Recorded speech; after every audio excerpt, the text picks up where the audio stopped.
Doctor Baba Saheb Ambedkar open university.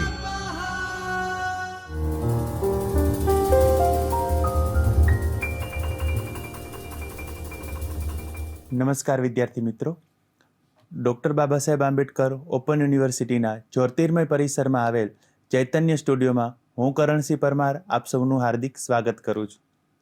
વિદ્યાર્થી મિત્રો, આજે આપણે સમાજશાસ્ત્ર TYBA SOCM 306 સમાજશાસ્ત્રીય વિચારકો એકમ નંબર 5 ભારતમાં સમાજશાસ્ત્રનો ઉદ્ભવ અને વિકાસ એ વિષય ઉપર આપણે આજે ચર્ચા કરવાની છે.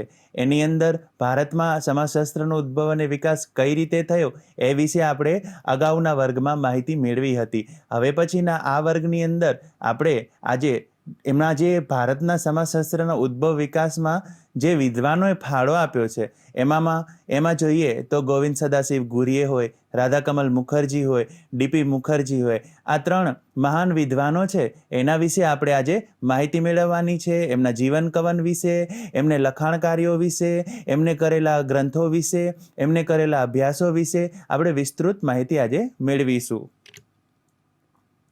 આ એકમના હેતુઓ જોઈએ તો પ્રસ્તુત એકમ નો અભ્યાસ જે છે એ ભારતીય સમાજશાસ્ત્ર વિશે તમે માહિતી મેળવી શકશો. GS કુરિયના જીવન કવન વિશે માહિતી મેળવી શકશો. DP મુખર્જીના જીવન કવન વિશે માહિતી મેળવી શકશો. તેમજ રાધાકમલ મુખર્જીના જીવન કાર્ય વિશે માહિતી મેળવી શકશો. અને એમને જે સિદ્ધાંતો આપ્યા છે, એનું સંપાદન કર્યું છે, એમને જે વિવિધ વિદ્વાનોને એ લોકો મળ્યા છે, એ સમગ્ર બાબત વિશે આપ માહિતગાર થઈ શકશો. પ્રસ્તાવના: ગોવિંદ સદાશિવ ગુરિએ, DP મુખર્જી અને રાધાકમલ મુખર્જી આ ત્રણ ભારતીય સમાજશાસ્ત્રના વિકાસમાં આધાર સ્તંભો સમાન મનાય છે. એમાં ગોવિંદ સદાશિવ ગુરિયેને તો ભારતીય સમાજશાસ્ત્રના પિતા તરીકે ઓળખવામાં આવે છે વિદ્યાર્થી મિત્રો. જ્યારે DP મુખર્જી અને રાધાકમલ મુખર્જી આ બંને એવી જોડી છે કે બંને લખનૌ યુનિવર્સિટીમાં રહી અને સમાજશાસ્ત્રના વિકાસમાં મહત્વનું કાર્ય કર્યું. અને સમાજશાસ્ત્રના વિકાસની સાથે સાથે એમને DP મુખર્જીએ માર્ક્સવાદ એટલે માર્કશીટ તરીકે એમને માર્ક્સવાદનો વિકાસ કર્યો. એ જ રીતના રાધાકમલ મુખર્જીએ પણ એમને એક મહત્વની બાબત એ નોંધી કે એમને 1906માં જે ઝૂંપડપટ્ટી વિસ્તારનો જે અભ્યાસ કર્યો એના આધારે સામાન્ય જે વર્ગ છે એને અભ્યાસ તરફ એમને કેન્દ્ર બિંદુ એમને રાખ્યું અને એમને સામાજિક મૂલ્ય વિશેના, નગરીકરણ વિશેના એ અભ્યાસો આપ્યા. જ્યારે GS ગુરિય જ્ઞાતિગત અભ્યાસો, નગરના અભ્યાસો, એમને આપેલા ભારતીય સંસ્કૃતિના અભ્યાસો, ભારતીય વેશભૂષાના અભ્યાસો, આ તમામ અભ્યાસો ગોવિંદ સદાશિવ ગુરિએ સમાજશાસ્ત્રીય પરિપ્રેક્ષ્યથી અભ્યાસ કર્યો. અને ભારતીય સમાજશાસ્ત્રની અંદર જ્યારે ગોવિંદ સદાશિવ ગુરિયનું આપણે નામ લઈએ ત્યારે એમને જે પરિપ્રેક્ષ્ય અપનાવ્યો, ઇન્ડોલોજીકલ પરિપ્રેક્ષ્ય, વિદ્યાકીય શાસ્ત્ર જે પરિપ્રેક્ષ્ય અપનાવ્યો એના આધારે વિવિધ અભ્યાસો આપ્યા અને એમને ઘણા બધા જ્ઞાતિના લક્ષણો આપ્યા. એની અંદરથી મુખ્ય 6 લક્ષણો એમને જ્ઞાતિના આપ્યા છે. એ આપણે વિસ્તૃત રીતે અહીંયા જોઈએ. ભારતીય સમાજશાસ્ત્રના વિકાસમાં પાયાનું યોગદાન આપનાર સમાજશાસ્ત્રી એટલે આપણા ગોવિંદ સદાશિવ ગુરિએ. ગોવિંદ સદાશિવ ગુરિયેનો જન્મ 1893 12 ડિસેમ્બર અને મહારાષ્ટ્રના માલવણ ગામમાં થયો હતો. આમ જોવા જાઓ તો એમનો પરિવાર તરફ જો આપણે જોઈએ તો એમના પિતા, એમના દાદા, એમને સંસ્કૃતનું જ્ઞાન એ પરિવાર તરફથી વારસામાં જ મળેલું હતું. ત્યારબાદ તેઓ સંસ્કૃત અને અંગ્રેજી જેવા વિષય સાથે સ્નાતક અને અનુસ્નાતક થયા અને તેમાં એમને ગોલ્ડ મેડલ પણ મળ્યો. અને ત્યાંથી 1919ની અંદર પેટ્રિક ગિટ્સના માર્ગદર્શન હેઠળ એમને જે શિષ્યવૃત્તિ મળી અને એ શિષ્યવૃત્તિ દ્વારા એઓ વિદેશ અભ્યાસ માટે ગયા. અને એ વિદેશ અભ્યાસ દરમિયાન તેઓ ઇંગ્લેન્ડમાં હોબહાઉસ, રિવર્સ આ બધાના સંપર્કમાં આવ્યા અને ત્યાં જ એમને એમના અંડરમાં PhDનો અભ્યાસ કર્યો. અને એમના PhDનો વિષય હતો caste and race in India. આ અભ્યાસ એમને ઇન્ડોલોજીકલ પરિપ્રેક્ષ્યથી કર્યો હતો. અને આ અભ્યાસ દરમિયાન એમને બીજા પણ પુસ્તકો આપ્યા હતા, જેની અંદર 2 બીજા પેટા પુસ્તકો એમને આપ્યા. પ્રથમ caste and race in India, ત્યારબાદ કાસ્ટ ક્લાસ ઇન ઇન્ડિયા, પછી કાસ્ટ ક્લાસ એન્ડ ઓક્યુપેશન. આ 3 શ્રેણી એમને જ્ઞાતિગત અભ્યાસોમાં આપી અને જેમાં એમને જ્ઞાતિના લક્ષણો પણ આપ્યા. એમાં જ્ઞાતિના લક્ષણોમાં મુખ્ય એમને 6 લક્ષણો આપ્યા છે. પ્રથમ જોઈએ ખંડ વિભાજન, કોટિક્રમ, ત્યારબાદ ભારતીય સમાજની અંદર જે પવિત્રતા અપવિત્રતા વિશેના જે ખ્યાલો છે તે, નાગરિક અસમર્થતા અને ધર્મ વિશેના વિશેષાધિકારો, લગ્ન પરના નિયંત્રણો, વ્યવસાયની જે નિયંત્રણ છે, પસંદગી કઈ રીતે કરવી. પહેલાંનો સમય હતો તો કેવો હતો? દાખલા તરીકે આપણે જાણીએ છીએ કે દરજીકામ જે લોકો કરતા હોય એમને વ્યવસાયિક રીતે જ દરજીકામ જ કરવું પડે, બીજા વ્યવસાય એ અપનાવી શકતા ન હતા. એ જ્ઞાતિગત લાક્ષણિકતાઓ હતી. એ જ રીતના લુહાર, સુનાર, સુથાર આ બધાએ જે પિતા તરફથી જે વ્યવસાય મળ્યો એ વ્યવસાય કરતા હતા. વર્તમાનમાં જ્ઞાતિગત લક્ષણો અને એના ધોરણો બદલાયા છે, પરંતુ જે તે સમયે GS કુરિયે જે અભ્યાસ કર્યો છે તે સમયે આ માહિતી આપણને મળે છે. એ જ રીતના એમને આદિવાસીઓ પરના અભ્યાસો, જેમને મહાદેવ કોળી જાતિનો એમને અભ્યાસ કર્યો છે, અને આની અંદર પણ એમને the tribals so called and their future, એ ધ શેડ્યુલ્ડ ટ્રાઇબ્સ એવા પુસ્તક આધારિત આ અભ્યાસ કર્યો છે. સાંસ્કૃતિક વાસ્તવિક સંબંધિત જો અભ્યાસો તરફ ધ્યાન દોરીએ તો એમના બહુ જ બહોળા પ્રમાણમાં ભારતીય સંસ્કૃતિ પર થયેલા અભ્યાસો છે. એની અંદર કોસ્ચ્યુમના એટલે કે ભારતીય પરિધાન શૈલી કેવી હતી, વેશ પરિધાન શૈલી કેવી હતી, એ અભ્યાસો ગોવિંદ સદાશિવ ગુરીએ કરેલા છે. ત્યારબાદ નાટ્યશાસ્ત્ર, ડ્રામા આ અભ્યાસો પણ GS કુરિયે કરેલા છે. એમાંથી પણ એમને સંસ્કૃતિ ઉપરના અભ્યાસોમાં Indian sadhus, gods and mens, cities and civilization આ તમામ અભ્યાસો સંસ્કૃતિ પર આધારિત છે, જેની અંદર ભારતીય સાધુઓનું સ્વરૂપ બતાવવામાં આવ્યું છે અને ભારતીય સંસ્કૃતિ અને સભ્યતાઓ દર્શાવવામાં આવી છે. ભગવાન અને માણસનું જે સહસંબંધ છે એનો અભ્યાસ પણ એમને કરેલો છે. ત્યારબાદ એમને સંસ્કૃતિ સાથે સાથે સામાજિક તંગદિલીને લગતા અભ્યાસો, સોશિયલ ટેન્શન ઇન ઇન્ડિયા આ પુસ્તક ગોવિંદ સદાશિવ ગુરીએ જે આપ્યું એની અંદર જે સામાજિક તણાવ છે, સંઘર્ષ છે, એની સંપૂર્ણ માહિતી આપેલી છે. ઇન્ડોલોજી સંબંધિત મહત્વના ગ્રંથોની અંદર આપણે જોયું કે ભારતીય વિદ્યાકીય પરિપ્રેક્ષ્યને જે કેન્દ્રમાં રાખીને અભ્યાસો થયા એ તમામે તમામ ઇન્ડોલોજીકલ પરિપ્રેક્ષ્યના છે. પછી એ જ્ઞાતિગત હોય, ત્યારબાદ એ ધર્મને લગતા હોય, એ સમાજને લગતા હોય, એ સંસ્કૃતિને લગતા હોય, આ તમામ ઇન્ડોલોજીકલ પરિપ્રેક્ષ્ય એટલે કે વિદ્યાકીય સ્ત્રોતના આધારે લખ્યા છે ગોવિંદ સદાશિવ ગુરીએ. એની અંદર આપણે જોઈશું કે વિદ્યાકીય સ્ત્રોતની અંદર જે આપણે રામાયણ, મહાભારત, પુરાણો, સાહિત્ય, વેદો, ઉપનિષદો, ગ્રંથો આ તમામ બાબતોને આધારભૂતતા લઈ અને એમને આ સંસ્કૃતિ ઉપર ઇન્ડોલોજીકલ પરિપ્રેક્ષ્યના આધારે ગ્રંથો આપ્યા છે. આમ જોવા જાવ તો GS કુરિયે સમાજશાસ્ત્રની પેઢી ઘડવાનું કામ કર્યું છે, કારણ કે એમના હેઠળમાં જે વિદ્યાર્થીઓ તૈયાર થયા એની શ્રેણી જોઈએ તો MN Srinivasa, AR Desai, Akshay Kumar Desai, IP Desai આ તમામે તમામ GS કુરિયના અંડરમાં તૈયાર થયા છે. પછી ઈરાવતી કરવે હોય, PH પ્રભુ હોય, પંચ નંદીકર હોય, KM કાપડિયા હોય, એટલે ભારતના સમાજશાસ્ત્રના વિકાસમાં એમને તો પ્રદાન આપ્યું જ, પરંતુ એમની સાથે સાથે સમાજશાસ્ત્ર વિભાગને ઊંચો લઈ જવાનું કામ પણ એમને કર્યું અને સમાજશાસ્ત્ર વિષયના મહત્વનું ખેડાણ એમને કર્યું. અને એની અંદર એમના વિદ્યાર્થીઓ પણ એમની જ કક્ષાના સમાજશાસ્ત્રને લગતા અભ્યાસો એમને કરી અને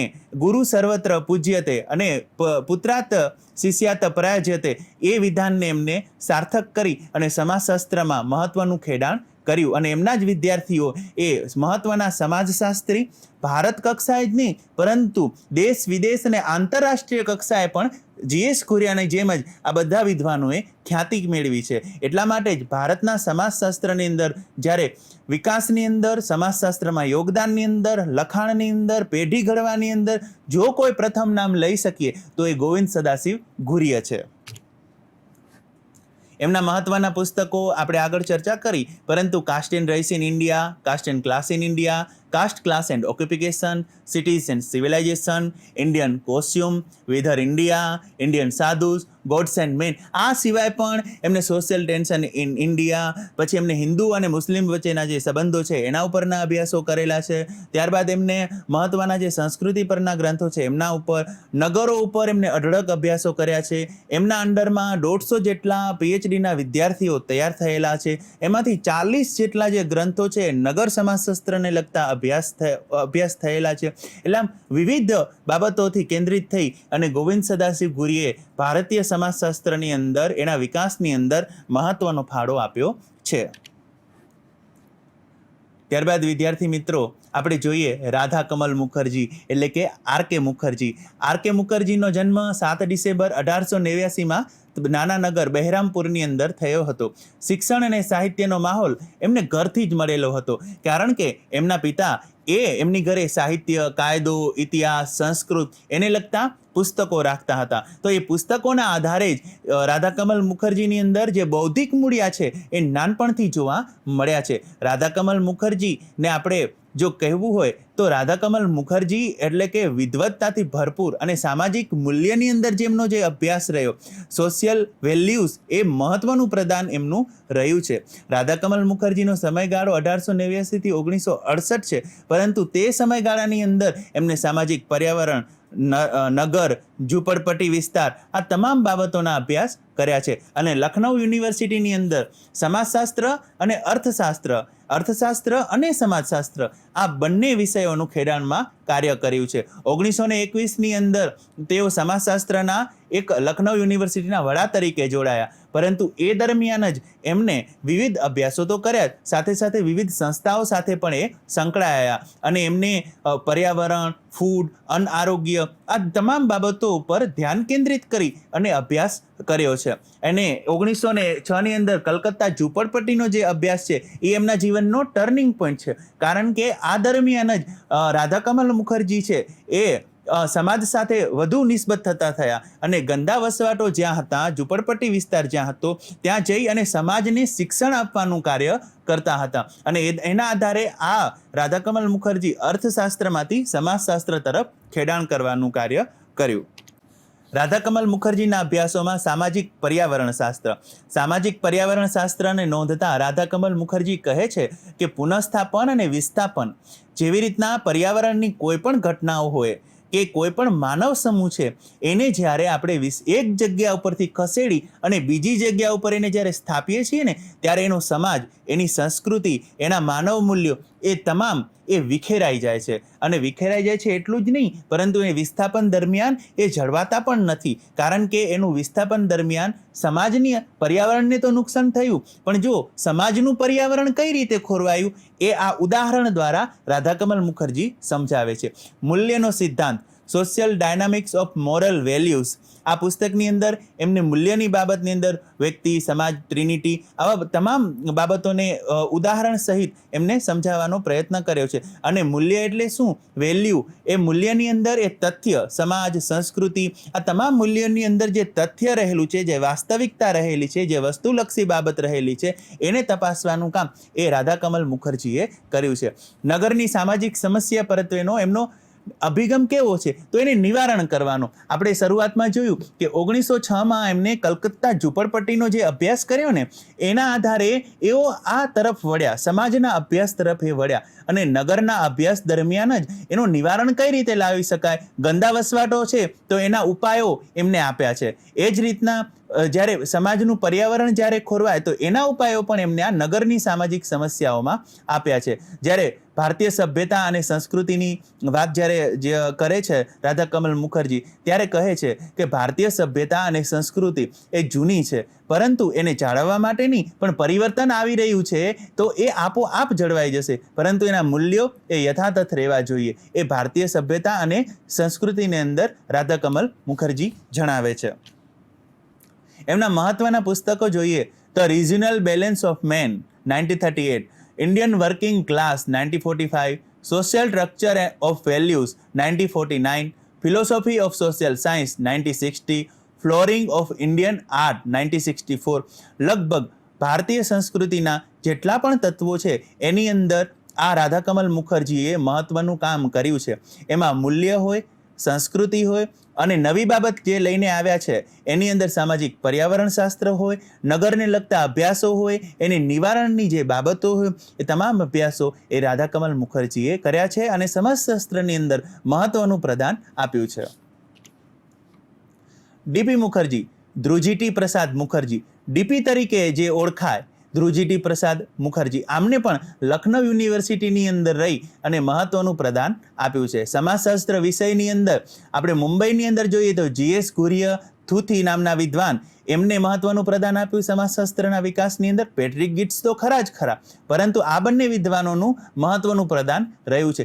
એ જ રીતની અંદર જ્યારે ભારતની અંદર સમાજશાસ્ત્રની શરૂઆત થઈ રહી હતી ત્યારે વિદ્યાર્થી મિત્રો એમને રાધાકમલ મુખર્જી અને DP મુખર્જી આ બંને લખનઉ વિશ્વવિદ્યાલય, લખનઉ યુનિવર્સિટીની અંદર પ્રથમ અર્થશાસ્ત્ર ગૌણ વિષય સમાજશાસ્ત્ર શરૂ થયો અને એની અંદર સમાજશાસ્ત્રના વિકાસની અંદર અને સમાજશાસ્ત્ર વિષયને કઈ રીતે આગળ લઈ જવા એ બાબતે મહત્વનું પ્રદાન આ બંને વિદ્વાનોએ આપ્યું છે. તેની અંદરથી આપણે રાધાકમલ મુખર્જી જોયા, હવે DP મુખર્જી તરફ આપણે ધ્યાન દોરીએ તો 1894 થી 1962 આમનો સમયગાળો છે.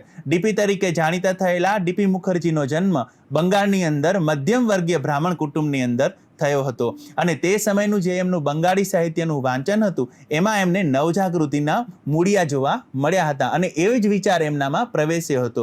એક બાબત નોંધવા જેવી છે વિદ્યાર્થી મિત્રો કે RK મુખર્જી હોય કે DP મુખર્જી હોય કે પછી બંગાળના કોઈ પણ સર્જક કે સુધારક હોય, બંગાળે દરેક વિષયને વિકસાવવામાં, સાહિત્યને વિજ્ઞાન અને સાહિત્ય વિકસાવવામાં મહત્વનો ફાળો જો ભારતમાં કોઈ પ્રદેશે આપ્યો હોય તો એ આપણે બંગાળે આપ્યો છે એ આપણે કહી શકીએ. આ વિદ્વાનો ઉપરથી, મહત્વના કવિ લેખકો તરફથી અને આવા સમાજશાસ્ત્રીઓ તરફથી આ સામાન્ય તારણ આપણે કાઢી શકીએ છીએ.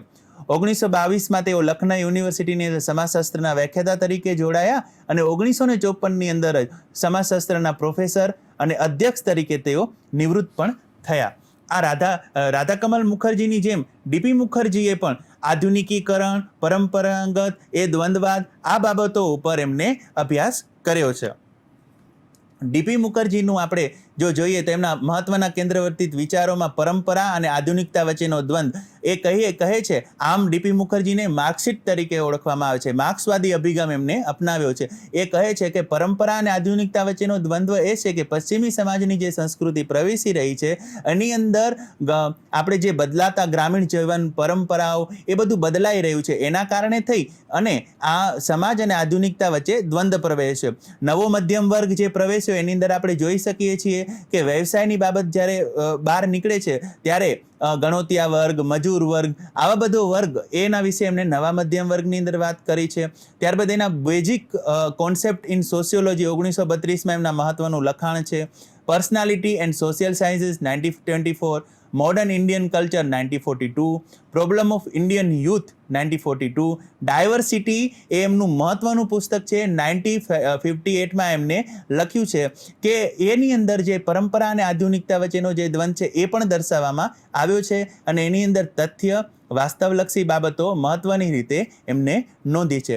તો વિદ્યાર્થી મિત્રો અહીં આપણે મહત્વના ભારતની અંદર જે સમાજશાસ્ત્રી છે અને એમાં જે એમને પ્રદાન આપનાર સમાજશાસ્ત્રી છે એ વિશે આપણે ચર્ચા કરી. એમાં GS ઘુરિય, રાધાકમલ મુખર્જી અને ધ્રુવજીટી પ્રસાદ મુખર્જી આ ત્રણેય વિદ્વાનો એવા છે કે જેમને પાયાનું પ્રદાન આપ્યું અને વિદ્યાર્થીઓના વિકાસમાં એમને મહત્વનો ફાળો આપ્યો. વિદ્યાર્થીઓ પણ કેવા? MN Srinivasa, AR Desai, IP Desai, Iravati કરવે, PH પ્રભુ, KM કાપડિયા, આ તમામ વિદ્યાર્થીઓએ પણ સમાજશાસ્ત્રની શૃંખલા વિકસાવવામાં મહત્વનો ફાળો આપ્યો અને આજે તો નહીં પણ તે સમયથી આંતરરાષ્ટ્રીય અને રાષ્ટ્રીય કક્ષાએ પહોંચાયેલા અને નામાંકિત સમાજશાસ્ત્રીઓ છે.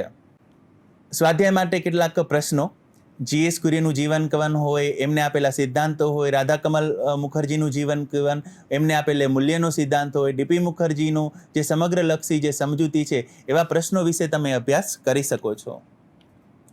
સંદર્ભ સૂચિમાં તમને જો વધારાની કોઈ પણ માહિતી આ વિદ્વાનો વિશે મેળવવી હોય તો આ પુસ્તકો પરથી તમે મેળવી શકશો. આપ સૌનો ખૂબ ખૂબ આભાર વિદ્યાર્થી મિત્રો. Doctor Baba Saheb Ambedkar open university અને ચૈતન્ય સ્ટુડિયોનો આભાર. ધન્યવાદ. સ્વાધ્યાયઃ